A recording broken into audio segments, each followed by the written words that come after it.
कहानी की शुरुआत में हम एक लड़की को देखते हैं जो रोड के बीचों बीच अपनी जान देने के लिए सड़क पर लेटी हुई है। कुछ ही देर में इस रोड पर एक गाड़ी आ जाती है। यह लड़की जैसे ही उस गाड़ी को अपनी ओर आता देखती है तो एक दर्दनाक मौत के डर से वो अपना इरादा बदल लेती है और वो सड़क से उठकर किनारे पर चली जाती है। तब वो गाड़ी वाला इंसान भी इस लड़की की मदद के लिए नहीं रुकता। वो इसे नजरअंदाज करके आगे निकल जाता है जैसे उसने कुछ देखा ही नहीं हो। इस लड़की का नाम लीसा है। लीसा की जिंदगी बिल्कुल भी ठीक नहीं चल रही। दरअसल आज लीसा की बेटी का जन्मदिन है, लेकिन अब उसकी बेटी इस दुनिया में नहीं रही। तब हम देखते हैं कि जो गाड़ी कुछ देर पहले लीसा को इग्नोर करके आगे निकल गई थी, उसे अपनी गलती का एहसास होता है। इसलिए वो आदमी अपनी गाड़ी रिवर्स करके लीसा के पास आता है। गाड़ी के अंदर बैठा एडम नाम का आदमी लीसा से पूछता है, क्या तुम ठीक हो? जिस पर लीसा जवाब देती है, हाँ मैं ठीक हूँ, मुझे कुछ नहीं हुआ। इस पर उस आदमी ने लीसा को बताया कि इस सुनसान इलाके से शहर काफी दूर है, इसलिए अगर तुम चाहो तो मैं तुम्हें शहर तक लिफ्ट दे सकता हूँ। लीसा मान जाती है और फौरन उसकी गाड़ी में बैठ जाती है। सफर के दौरान एडम लीसा से पूछता है कि तुम अकेली इस सुनसान जगह में क्या कर रही थी? लीसा ने एडम को बताया कि आज मेरी बेटी का जन्मदिन है, जिस वजह से वो आज मुझे बहुत याद आ रही है, पर बदकिस्मती से वो अब इस दुनिया में नहीं रही और अब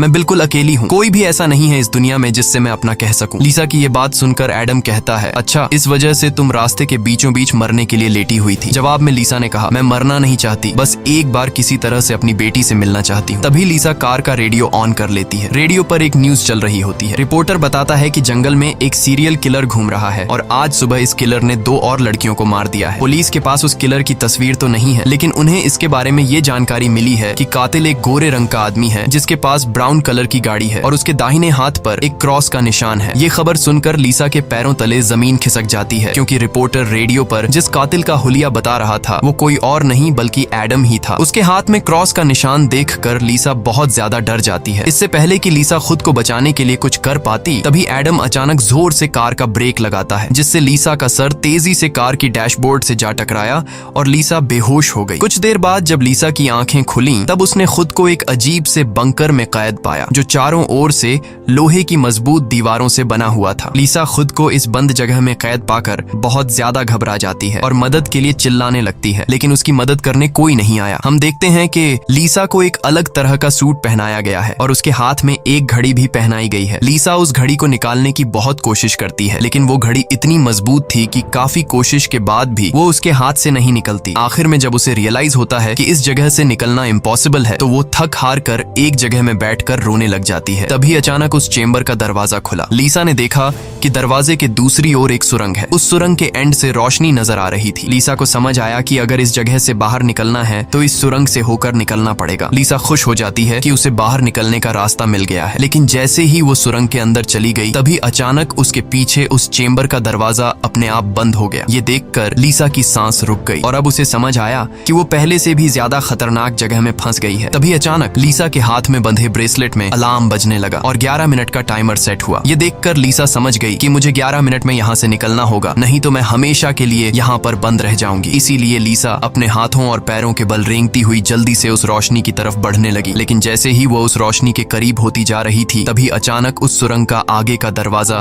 धीरे धीरे बंद होने लगा। ये देखकर लीसा और तेजी से आगे बढ़ने लगी, लेकिन जब वो उस दरवाजे के पास पहुंची तो वो दरवाजा पूरी तरह से बंद हो चुका था। लीसा को कुछ समझ नहीं आ रहा था कि अब यहाँ से कैसे निकला जाए। वो चीख चीख कर रोने लगी। तभी उसकी नजर उस दरवाजे के बगल से जा रही एक दूसरी सुरंग पर पड़ी, लेकिन वो रास्ता बहुत ज्यादा तंग था। लीसा को अब कोई और दूसरा रास्ता नजर नहीं आ रहा था, इसलिए लीसा हिम्मत करके किसी तरह सुरंग के अंदर चली गई और काफी मुश्किलों के बाद वह उस रास्ते को पार कर लेती है और आगे बढ़ते हुए एक ऐसी जगह पर पहुंच जाती है जहां एक प्लेटफॉर्म की तरह 2 रास्ते बने हुए थे। एक रास्ता ऊपर से जा रहा था और दूसरा रास्ता नीचे से। लीसा को कुछ समझ नहीं आया और वह ऊपर के रास्ते को चुनती हुई घुटनों के बल आगे बढ़ने लगी, लेकिन थोड़ा आगे जाते ही नीचे का फ्लोर ऊपर उठने लगा। अगर वक्त रहते लीसा वहां से नहीं निकल पाई तो नीचे का रास्ता उसे ऊपर चिपका कर मार देगा। लीसा डर के मारे तेजी से आगे बढ़ने लगी। वो उस जगह के बीच बस पिसने ही वाली थी कि तभी इस सुरंग के एंड तक उसका हाथ पहुंच जाता है और जैसे ही वो रास्ता पूरी तरह से बंद होने वाला था, लीसा अपनी जान बचाकर वहां से निकलने में कामयाब हो जाती है। खुद को कुचलने से बचाकर वो एक सुकून की सांस लेती है, लेकिन उसे पता नहीं था कि अब उसके लिए मुश्किलें और भी बढ़ने वाली हैं, क्योंकि आगे का रास्ता और भी ज्यादा खतरनाक है। तभी उसके घड़ी में अलार्म बज उठा। ये अलार्म बता रहा था कि आधा समय बीत चुका है और अब उसके पास सिर्फ 5 मिनट बाकी है। इसीलिए वो अब फिर से आगे बढ़ने लगी। जहाँ उसे थोड़ी दूर दूर जाते ही रास्ते में कोई इंसान लेटा हुआ दिखाई दिया। लीसा जब उसके करीब आई तो उसने देखा कि वो कोई जिंदा इंसान नहीं बल्कि एक जली हुई डेड बॉडी है जिसकी हालत बहुत खराब है। उस लाश के हाथ पर भी वैसी ही घड़ी बंधी हुई थी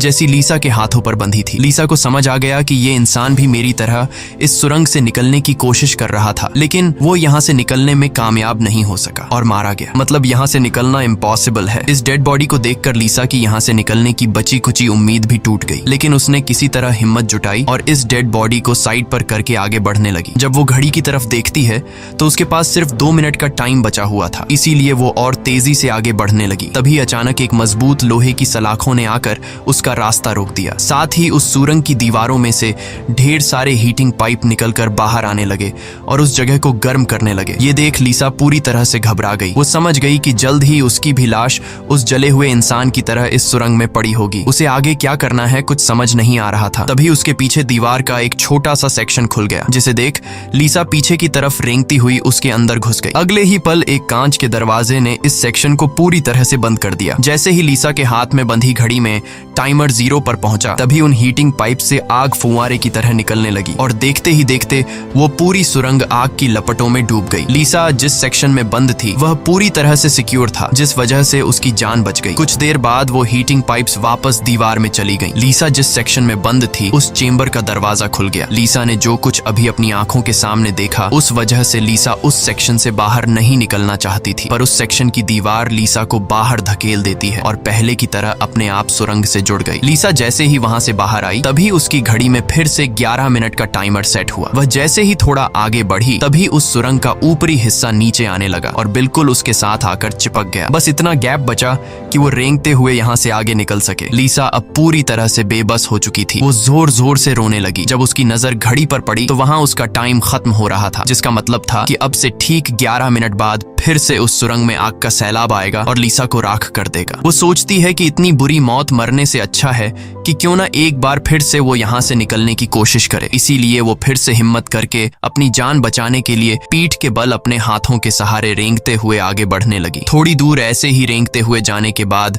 वो सुरंग खत्म हो गई और आगे पानी का एक टैंक आ गया। लीसा बहुत ज्यादा थक गई थी और प्यास ने उसका बुरा हाल कर दिया था। वो इसी तरह लेटे हुए हाथों की मदद से पानी पीकर अपनी प्यास बुझा लेती है। जब उसने अपनी घड़ी की तरफ देखा तो अब सिर्फ 8 मिनट रह गए थे। अब पानी के अलावा उसे कोई और दूसरा रास्ता नहीं दिखा, इसलिए वो एक लंबा सांस लेते हुए पानी में ही उतर गई। पानी में उतरने के बाद टैंक काफी बड़ा था। उसे अब समझ नहीं आ रहा था कि किस तरफ जाना है। वो यहाँ वहाँ पानी में निकलने का रास्ता ढूंढने लगी, मगर उसे कोई भी निकलने का रास्ता नहीं मिला। दूसरी तरफ जहाँ से वो इस टैंक में उतरी थी वह रास्ता भी बंद हो चुका था। अब उसकी सांस भी खत्म होने लगी थी। तभी टैंक में से ऊपर की तरफ एक दरवाजा खुल गया। लीसा जल्दी से उस दरवाजे से होते हुए ऊपर निकल आई। बाहर निकलते ही उसने जोर जोर से सांसें लीं और आगे का रास्ता तय करने लगी, लेकिन लीसा बहुत ज्यादा थक चुकी थी। आगे बढ़ना उसके लिए बहुत मुश्किल हो रहा था और कुछ ही देर में भारी थकान की वजह से लीसा की बीच रास्ते में ही आंख लग गई। लेकिन तभी लीसा के कानों में किसी के चीखने की आवाज गूंज उठी। वहां और भी कोई था जो मदद के लिए पुकार रहा था। उसकी आवाज सुनकर लीसा के अंदर बचने की एक उम्मीद जाग उठी, इसीलिए वो जल्दी से उस आवाज का पीछा करने लगी। अचानक एक जगह उसके ठीक नीचे एक दरवाजा खुला जिसके अंदर उबलता हुआ तेजाब था। लीसा उस तेजाब में गिरने से बाल बाल बची। वो तेजाब इतना खतरनाक था कि एक मजबूत लोहे को भी कुछ सेकंड में पिघला देता। लीसा जल्दी से अपने कपड़े का एक टुकड़ा काटती है और उसे टेस्ट करने के लिए तेजाब में डुबोती है। कपड़ा कुछ ही सेकंड में काली राख में बदल जाता है। ये देखकर वो बहुत ही संभल कर आगे बढ़ती है। वो अपने हाथों और पैरों को उस गड्ढे के किनारों पर रखकर उस जगह को पार करने ही वाली थी कि तभी उसका घुटना तेजाब में लग जाता है, जिससे लीसा दर्द से चीख पड़ी। खुशकिस्मती से उसके सूट की वजह से उसका घुटना गलने से बच गया, लेकिन उसके घुटने पर एक गहरा जख्म बन गया था। अच्छी बात ये थी कि अब वह मदद की आवाज काफी करीब से आ रही थी। लीसा अपना दर्द भूलकर फिर से उस आवाज का पीछा करने लगी और आखिरकार वो एक लोहे की ग्रिड के पास जा पहुंची। उससे कुछ दूरी पर एक और ग्रिड थी जिसके पीछे एक आदमी था। उस आदमी ने भी लीसा की तरह हाथ में घड़ी और सूट पहना था। लीसा उससे कहती है कि देखो मेरी बात सुनो, हम दोनों यहाँ पर फंसे हुए हैं। अगर हम एक दूसरे की मदद करें तो यहाँ से निकल सकते हैं। लेकिन वो आदमी काफी लंबे समय से उस सुरंग में फंसने की वजह से उसकी दिमागी हालत खराब हो चुकी थी। वो कभी लीसा को गालियां देने लगता तो कभी सॉरी करने लग जाता। वो कहता है कि ये लोग जल्द ही वापस आएंगे और हम दोनों को मार देंगे। ये कहकर वो पागल जोर जोर से हंसने लगा। तभी लीसा देखती है कि उसके हाथ में बंधी घड़ी में 60 सेकंड की काउंटिंग शुरू हो गई है। वो हीटिंग पाइप्स दोबारा दीवारों से बाहर निकल आए और इस बार बचने के लिए जो सेक्शन था वो लीसा और उस आदमी के बीचों बीच खुलता है, जिसमें सिर्फ एक ही इंसान के छिपने के लिए जगह थी। अब या तो वो पागल आदमी बचेगा या फिर लीसा। अगले ही पल लीसा और उस पागल आदमी के आगे जो लोहे की ग्रिड थी वह हट गई। ये दोनों तेजी से उस चेंबर की तरफ भागने लगे और दोनों एक साथ चेंबर तक पहुंचे, जिसके बाद ये दोनों एक दूसरे को मारने लगे। उस बीच कभी लीसा उस पागल आदमी को चेंबर से बाहर निकाल देती तो कभी वो पागल आदमी लीसा को बाहर धकेल देता। लेकिन आखिर में जैसे ही वक्त खत्म होने वाला होता है, लीसा उस आदमी को लात मारकर चेंबर से बाहर कर देती है। वो आदमी लीसा को पैर से पकड़कर बाहर निकालने की कोशिश करता है। तभी 60 सेकंड खत्म हो गए और उस चेंबर के शीशे के दरवाजे ने उस आदमी का हाथ काट दिया। दर्द से वो आदमी चिल्ला उठा। तभी लीसा की नजर उस आदमी के हाथ पर पड़ी जिस पर क्रॉस का टैटू बना हुआ था। उस टैटू को देखकर लीसा समझ जाती है कि ये आदमी कोई और नहीं बल्कि उसे कार में बेहोश करने वाला सीरियल किलर एडम है। अब लीसा की सारी कंफ्यूजन दूर हो गई। पहले लीसा को लग रहा था कि एडम ने इसे यहाँ कैद करके रखा है, लेकिन उसकी ये सोच गलत थी क्योंकि एडम बेचारा तो अब खुद मौत के मुंह में था। इतने में ही लीसा की घड़ी पर 11 मिनट का वक्त पूरा हो गया और उन हीटिंग पाइप्स से निकलती तेज आग ने कुछ ही सेकंड्स में एडम को राख में बदल दिया। अपनी आंखों से एडम की इतनी भयानक मौत देखकर लीसा डर के मारे कांपने लगी। कुछ देर बाद सेक्शन के अंदर एक छोटे सुरंग में से एक रोबोट आता है। वह एक बहुत ही भयानक सा स्कल था। ये रोबोट लीसा को कोई नुकसान नहीं पहुंचाता बल्कि उसके तेजाब से जले हुए घुटने को ठीक कर देता है। लीसा ने उससे पूछा कि वो कौन है और उसे यहाँ क्यों लेकर आया है। जवाब में उस रोबोट के मुंह से एक टूल निकलता है और वो टूल लीसा के सूट के साथ कनेक्ट हो जाता है। उस टूल की मदद से लीसा को फ्लैशबैक की सारी बातें याद आने लगती हैं, जब वो कार में एडम के साथ थी और उसे एडम की सच्चाई का पता चलने पर एडम की उसके साथ झड़प हो गई थी। उस दौरान एडम ने लीसा पर चाकू से सीने पर वार किया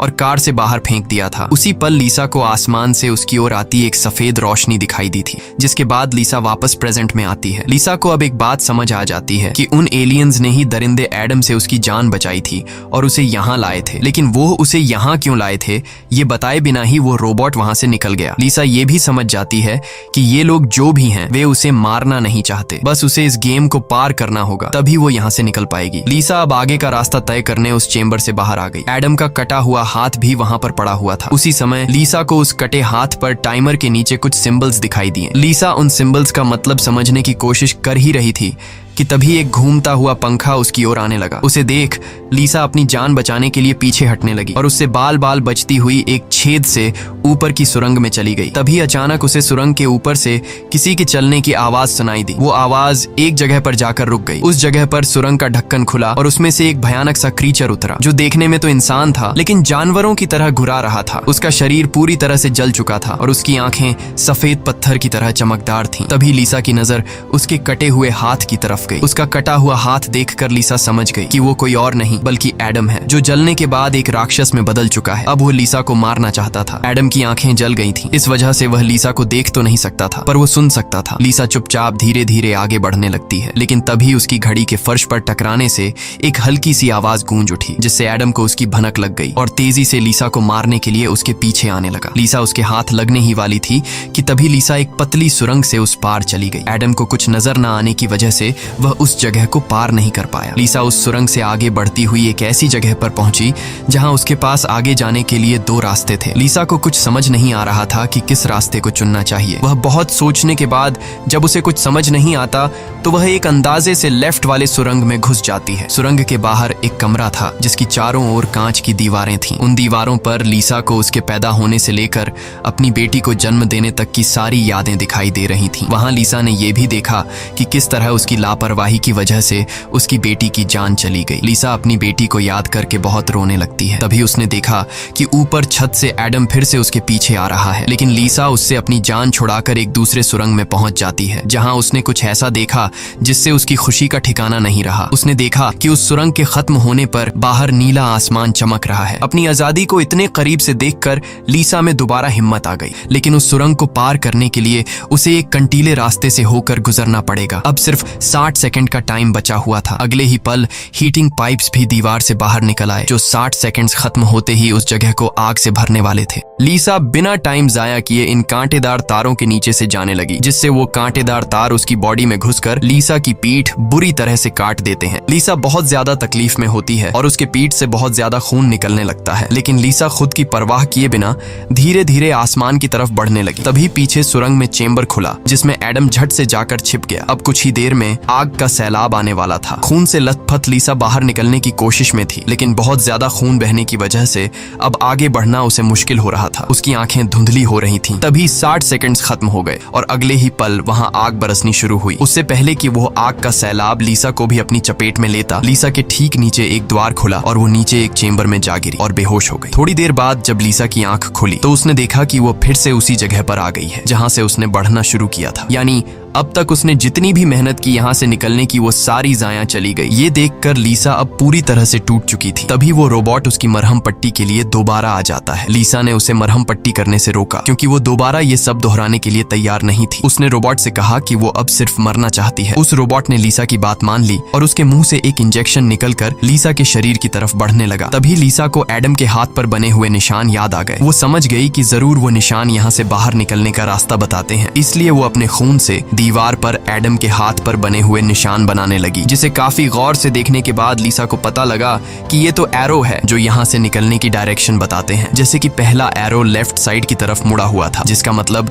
रास्ते में आने वाली पहली 2 सुरंगों में से उसे लेफ्ट साइड वाली सुरंग के अंदर जाना चाहिए। दूसरे नंबर का एरो राइट साइड की ओर मुड़ा हुआ था, यानी पहली सुरंग को पार करने के बाद जब फिर से एक साथ 2 सुरंगें आएंगी तब राइट साइड वाली सुरंग के अंदर जाना चाहिए। उसे लगा कि जरूर मेरे हाथ की घड़ी के नीचे भी इसी तरह के सिंबल्स बने होंगे जो यहाँ से बाहर निकलने की डायरेक्शन बताते हैं। ये समझते ही लीसा ने उस रोबोट से उसके जख्मों को ठीक करने को कहा। जख्मों की मरहम पट्टी होते ही वो एक नई उम्मीद के साथ फिर से इन टनल्स में निकल पड़ी। लीसा पहले भी इन सुरंगों से गुजर चुकी थी, इसलिए वह बड़ी आसानी से उन सुरंगों को पार करते हुए आगे बढ़ने लगी और उस तेजाब से भरे गड्ढे के पास जाकर रुक गई। वहां उसने अपनी घड़ी को तेजाब में जलाकर उसे अपनी कलाई से अलग किया। उसकी कलाई पर भी ठीक वैसे ही सिंबल्स थे जैसे एडम के हाथ पर थे, बस उनमें थोड़ी बहुत चेंजिंग थी। लीसा उस जली हुई घड़ी को अपने हाथों में लिए हुए आगे बढ़ने लगी और उस जगह पर पहुंच गई जहां उसने पहली बार इन 2 टनल्स में से लिफ्ट वाले टनल को चुना था, लेकिन सिंबल्स के मुताबिक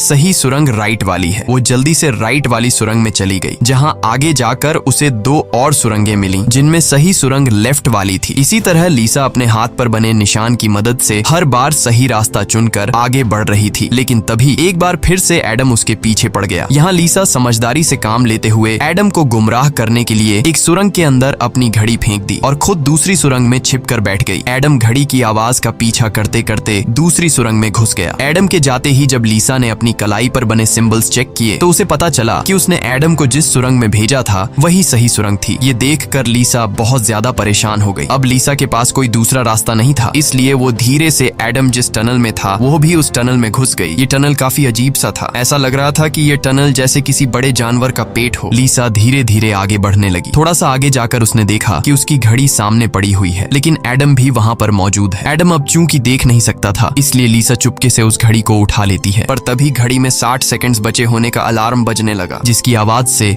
एडम को लीसा की भनक लग गई। वह दोबारा लीसा का पीछा करने लगा। उससे बचने के लिए लीसा जिस रास्ते से आई थी उसी रास्ते से वापस भागने लगी। उस वक्त लीसा की घड़ी में 60 सेकंड्स का काउंटिंग शुरू हो चुका था और सुरंग से हीटिंग पाइप्स भी निकल आए थे। साथ ही सुरंग में बचाव चेंबर भी खुल चुका था। लीसा जल्दी से उस चेंबर में जाकर छिप गई। एडम भी वहां तक पहुंच जाता है, लेकिन अब काफी देर हो चुकी थी क्योंकि उस चेंबर को शीशे के दरवाजे ने बंद कर दिया था। यहाँ लीसा एडम को चिढ़ाने के लिए उसे मिडिल फिंगर दिखाती है, पर बदकिस्मती से इस बार आग बरसाने वाले हीटिंग ट्यूब्स आग बरसाए बिना ही अंदर चले गए, जिसके बाद चेंबर का दरवाजा भी खुल गया और अगले ही पल एडम लीसा पर टूट पड़ा। लीसा भी खुद को बचाने के लिए एडम से लड़ पड़ी और उस शैतान के सर को अपने पैरों से दबाने लगी। पीछे से चेंबर की दीवार भी लीसा को आगे की तरफ धकेलने लगा, जिससे उस शैतान एडम का सर कुचल गया और फाइनली लीसा को एडम से छुटकारा मिल गया। लीसा अब अपने रास्ते पर आगे बढ़ने लगी, जहां आगे चलकर उसे वापस 2 रास्ते मिले। उसकी कलाई पर बने सिंबल्स के मुताबिक उसे राइट वाले सुरंग से जाना था और ये उस भूल भुलैया की आखिरी सुरंग थी। लेकिन तभी लेफ्ट वाली सुरंग से एक लड़की बाहर निकल आई। उसे देख लीसा लीसा की आंखें खुली की खुली रह गईं और वो रोने लगी, क्योंकि यह लड़की कोई और नहीं बल्कि उसकी बेटी नीना थी। नीना के मरने के बाद से लीसा ने जीना ही छोड़ दिया था। उसकी बस यही एक ख्वाहिश थी कि वो किसी तरह नीना से मिल पाए, और आखिरकार आज उसकी ये ख्वाहिश भी पूरी हो गई। नीना ने अपनी माँ लीसा से कहा कि अब दोबारा मुझे फिर से अकेला मत छोड़ना, जिस पर लीसा ने जवाब दिया, नहीं बेटा, मैं हमेशा तुम्हारे साथ रहूंगी। जिस पर नीना कहती है, तो फिर आओ मेरे साथ लेफ्ट वाले टनल में चलो। लीसा रोते हुए बोली, नीना, मैं तुम्हें फिर से खोना नहीं चाहती, लेकिन सच तो ये है कि तुम पहले ही मर चुकी हो और मेरी मंजिल दूसरी सुरंग में है। इतना कहकर लीसा वहां से जाने लगी। पीछे से नीना उसे पुकारती रही, लेकिन लीसा दिल पर पत्थर रखकर उस सुरंग से बाहर निकली। बाहर आते ही लीसा फूट फूट कर रोने लगती है। उसके बाद लीसा ने बिना समय गंवाए राइट वाली सुरंग में घुस गई, जहां उसे सुरंग के अंत में खुला आसमान दिख रहा था। वो खुश होकर तेजी से आगे बढ़ने लगी, लेकिन तभी उसके रास्ते में 3 लोहे के ब्लेड्स आ गए जो लगातार तेजी से ऊपर नीचे हो रहे थे, जिन्हें पार करने का मतलब था खुद के टुकड़े करवाना। लेकिन लीसा को हर हाल में यहाँ से निकलना था, इसीलिए उसने गौर किया कि उनमें से पहला ब्लेड हर 4 सेकंड्स में एक बार नीचे आ रहा है। लीसा उसके करीब पहुंची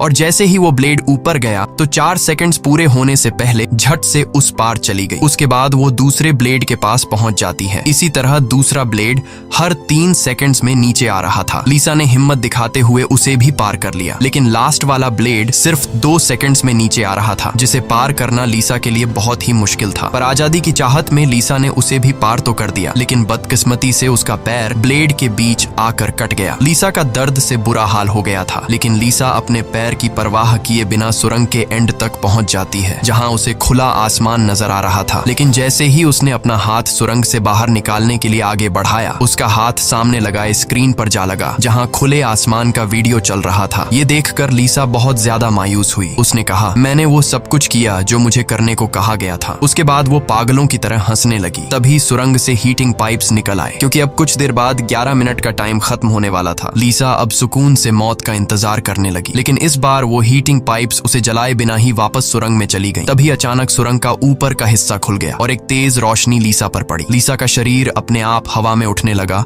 और उस रोशनी में समा गया। थोड़ी देर बाद जब लीसा की आंख खुली तो उसने खुद को एक झरने के किनारे पाया, जिसे देख लीसा के चेहरे पर मुस्कान वापस लौट आई। वहां पर नीना भी मौजूद थी। लीसा ने नीना से पूछा, क्या मैं मर चुकी हूँ? इस पर नीना ने कहा, तुम्हारा शरीर एक बार नहीं बल्कि अब तक कई बार मर चुका है। लीसा ने फिर से पूछा कि अब यहाँ मुझे क्या करना है? जिस पर नीना ने जवाब दिया, यहाँ तुम्हें बस जीना है और कुछ नहीं करना। यहाँ हमें पता चलता है कि जिस जगह पर लीसा अब मौजूद थी वो जगह दुनिया नहीं बल्कि कुछ और ही थी और किसी स्वर्ग की तरह खूबसूरत थी। इस फिल्म की शॉर्टकट एक्सप्लेनेशन ये है कि लीसा जब एडम के साथ कार में सफर कर रही थी, तब एडम ने लीसा पर चाकू से वार करके उसे मार दिया, जिसके बाद वह सीधा नरक पहुंची। वहां उसके पाप धुल गए और एंड में वह स्वर्ग जा पहुंची। इसी के साथ ये कहानी खत्म हो जाती है। अगर वीडियो आपको अच्छी लगी हो तो हमारे चैनल को सब्सक्राइब और वीडियो को लाइक कीजिए।